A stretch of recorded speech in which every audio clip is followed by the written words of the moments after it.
Como o Japão está redefinindo o significado de estupro, o Japão está prestes a reformular a legislação relacionada à agressão sexual, finalmente reconhecendo a questão do consentimento. Aviso: este artigo contém detalhes que podem ser perturbadores para alguns leitores. Megumi Okano espera mudanças na legislação do Japão. Foto Tessa Wong, BBC. Dias após ser vítima de um estupro, Megumi Okano diz que já sabia que o agressor sairia impune. Megumi, que adota o pronome de gênero neutro da língua inglesa Che, conhecia o homem que cometeu o abuso e sabia onde encontrá-lo, mas também sabia que não haveria punição, porque as autoridades japonesas provavelmente não considerariam o que aconteceu como estupro. Por isso, decidiu não denunciar o incidente à polícia. Como eu não poderia buscar justiça desta forma, ele viveu uma vida livre e fácil. Isso é doloroso para mim, afirma Megumi. Mas a mudança pode estar próximo. O parlamento japonês está debatendo um projeto de lei histórico para reformular as leis de agressão sexual do país. Esta é a segunda revisão do tipo em um século. O projeto de lei abrange uma série de mudanças, mas a maior e mais significativa será ver os legisladores redefinirem o significado de estupro, passando de relação sexual forçada para relação sexual não consensual, abrindo efetivamente um espaço legal para o consentimento em uma sociedade na qual esse conceito ainda é pouco entendido. A legislação japonesa atual define o estupro como uma relação sexual ou atos indecentes cometido à força e por meio de agressão ou intimação, ou se aproveitando do estado inconsciente ou da incapacidade de resistir de uma pessoa. Este conceito contrasta com o de muitos outros países que definem o estupro de forma mais ampla, como qualquer relação ou ato sexual não consensual que não significa não. Ativistas argumentam que a definição limitada do Japão levou a interpretações ainda mais restritas da lei por ter promotores e juízes, estabelecendo um padrão impossivelmente alto para a justiça e fomentando uma cultura de ceticismo que impede as vítimas de denunciar os ataques. Em um caso de 2014, em Tóquio, por exemplo, o homem colocou uma garota de 15 anos contra a parede e fez sexo com ela enquanto ela resistia. Ele foi absolvido de estupro porque o tribunal decidiu que as ações dele não tornavam extremamente difícil para ela resistir. A adolescente foi tratada como adulta porque a idade de consentimento do Japão é de apenas 13 anos, a menor entre as democracias mais ricas do mundo.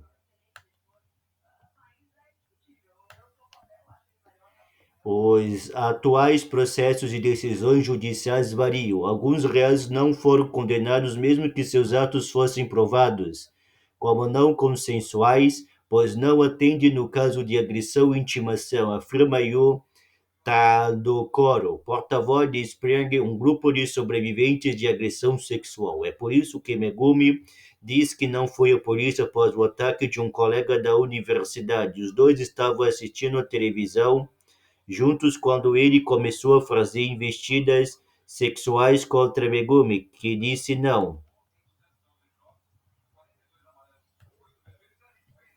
Ele partiu então para o ataque. Os dois lutaram por um tempo, até que Megumi, segundo seu próprio relato, congelou e desistiu de resistir. Essa resposta documentada a um ataque às vezes não é coberta pela lei atual, de acordo com ativistas.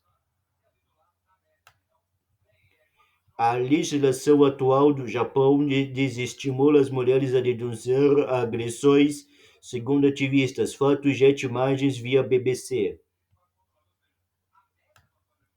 Nos dias que se seguiram, Megumi, que é estudante de direito, analisou o Código Penal e os precedentes do caso e percebeu que o que havia acontecido não atenderia aos padrões do Tribunal de Agressão e Intimação. Também havia ouvido falar de sobreviventes que foram alvo de culpabilização da vítima de um segundo estupro, quando as vítimas são traumatizadas novamente ao se deparar com a insensibilidade da polícia ou da equipe do hospital em investigações japonesas. Não queria passar por aquele processo de investigação pela minha escassa esperança de conseguir justiça, por isso não fui à polícia. Nem tinha certeza se minha denúncia seria aceita, afirma. Em vez disso, Megumi conta que foi ao Centro de Aconselhamento de Assédio da Universidade que iniciou uma investigação e determinou que o agressor havia cometido o estupro. Procurada pela BBC, o centro se recusou a comentar o caso alegando confidencialidade. Quando a investigação foi concluída, o agressor já havia se informado, então sofreu poucas consequências, além de receber uma advertência de Megumi. Fiquei com um sentimento de desapontamento por não ter conseguido fazer com que essa pessoa se arrependa adequadamente do seu ato por meio de um processo criminal. Clamor por justiça. Megumi não é a única pessoa que passou por isso. No Japão, apenas um terço dos casos reconhecidos como estupro resultam em processos um pouco abaixo da taxa geral de processos criminais, mas tem havido um crescente clamor público por mudanças. Em 2019, a sociedade japonesa ficou indignada quando uma série de 4 casos de agressão sexual, cada um resultando da absolvição do suposto agressor, vieram à tona em um mês. Em um caso de Fukuoka, um homem fez sexo com uma mulher que havia desmaiado bêbado, o que poderia ser considerado agressão sexual. Em outros lugares, o tribunal tomou conhecimento que a mulher participou pela primeira vez de um encontro com bebidas em um restaurante. Segundo relatos, o homem disse que achava que os homens poderiam facilmente ter comportamento sexual no evento, que era conhecido por sua permissividade sexual, e outras pessoas que testemunharam o incidente não o impediram. Ele também supôs que a mulher deu consentimento porque, em um momento durante a relação sexual, ela abriu os olhos e proferiu ruídos. Em outro caso, em Nagoya, onde um pai fez sexo com a filha adolescente repetidamente por muitos anos, o tribunal duvidou que ele tivesse dominado completamente a filha porque ela foi contra a vontade dos pais ao escolher uma escola para frequentar, embora um psiquiatra tenha testemunhado que ele era, em geral, psicologicamente incapaz de resistir ao pai. Após o clamor público, a maioria desses casos foi julgada novamente e os agressores foram considerados culpados. Uma campanha nacional conhecida como Flower Demo foi lançado por ativistas para prestar solidariedade às vítimas de agressão sexual. Ativistas dizem que isso, aliado ao crescente movimento #MeToo e à histórica vitória judicial da jornalista japonesa Shiori Ito, envolvendo uma denúncia de estupro, ajudou a promover o debate nacional sobre agressão sexual e deu início ao processo de reforma na legislação. Shiori Ito ganhou um caso historicamente de estupro em 2019. Fotos e imagens via BBC. Como parte da redefinição de estupro, a nova lei estabelece explicitamente 8 cenários em que é difícil para a vítima formar, expressar ou cumprir com a intenção de não consentir. Inclui situações em que a vítima está embriagada com álcool ou drogas, ou sujeita a violência ou ameaças, ou está assustada ou atônica. Outro cenário parece descrever um abuso de poder em que a vítima fica preocupada por enfrentar algum tipo de desvantagem se não obedecer. A idade de consentimento também vai aumentar para 16 anos e o prazo de prescrição vai ser estendido. Alguns grupos de direitos humanos pediram mais clareza sobre os cenários, argumentando que foram redigidos de forma muito ambígua. Eles também temem que tornem mais difícil para os promotores provar as acusações, ou disseram que o prazo de prescrição deveria ser ampliado ainda mais e que deveria haver mais proteção para vítimas menores de idade. No entanto, se aprovadas, as reformas marcariam uma vitória para aqueles que há muito tempo fazem lobby por mudança.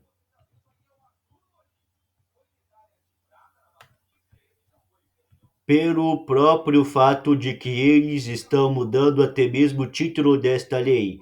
Esperamos que as pessoas comecem esta conversa no Japão com o que é consentimento, o que significa não consentimento, diz Kazuko Ito, vice-presidente da ONG Human Rights No, com sede em Tóquio. Mas o tempo está se esgotando. O parlamento do Japão precisa aprovar uma nova lei até 21 de junho, mas está atualmente envolvido em um debate sobre imigração. Perder esse prazo colocaria as reformas relacionadas à agressão sexual num caminho certo. Na semana passada, ativistas denunciam o atraso como inaceitável e pediram aos legisladores que agissem imediatamente.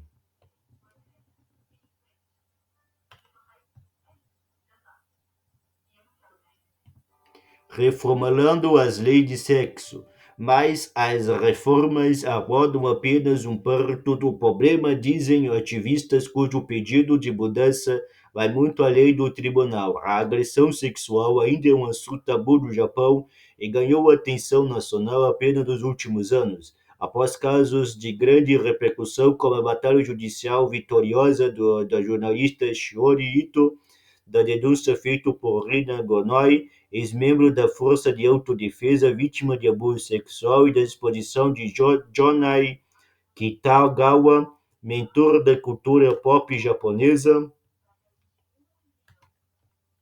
Parte do problema, diz Kazuko Ito, é que gerações de japoneses cresceram em uma ideia distorcida de sexo e consentimento sexual. Por um lado, a educação sexual costuma ser ensinada de forma velada e modesta, e o consentimento quase não é abordado. Em contrapartida, diz Ito, as crianças japonesas têm acesso à pornografia, na qual um enredo muito comum é que é de uma mulher gostando de fazer sexo contra sua vontade. Mulher em protesto que ocorreu em 2019 após uma série de absolvições de estupro, foto no foto via BBC. O Japão deveria oferecer mais apoio financeiro e psicológico às vítimas de agressões sexuais, diz a advogada e defensora de direitos humanos Sakura Kamitani. Mas os agressores também devem receber ajuda, segundo ela. Os crimes sexuais têm uma taxa de reincidência muito alta. Devemos focar na prevenção, caso contrário, pode haver cada vez mais vítimas. Mas a tarefa mais importante agora, dizem os ativistas, é garantir que as reformas sejam aprovadas e promulgadas, incentivando as vítimas a denunciar os casos. Se isso se tornar uma mudança superficial e não salvar as vítimas, será devastador para as pessoas, diz Ito. Megumi diz que consideraria denunciar o ataque à polícia se a lei mudar, mas não imediatamente. Eu meio que já consegui resolver meus sentimentos. Acho muito difícil me colocar nessa posição séria de primeiro pinguim, afirma usando um termo japonês para a primeira pessoa mergulhar em algo novo. Em vez disso, Megumi, que se identifica como uma pessoa fluida em termos de gênero, está se concentrando em fazer campanhas para vítimas de agressão sexual e pelos direitos das minorias sexuais, e espera abrir um escritório de advocacia para ajudar esses grupos. Sinto alívio por agora ver alguma mudança. Muitos estão começando a perceber que a situação atual em que estamos é distorcida e errada. Acredito que as coisas vão mudar mais rápido de forma mais significativa do que pensávamos se todos se juntarem e trabalharem junto. Minha mensagem para todos é: se você acha que algo está errado, vamos mudar juntos.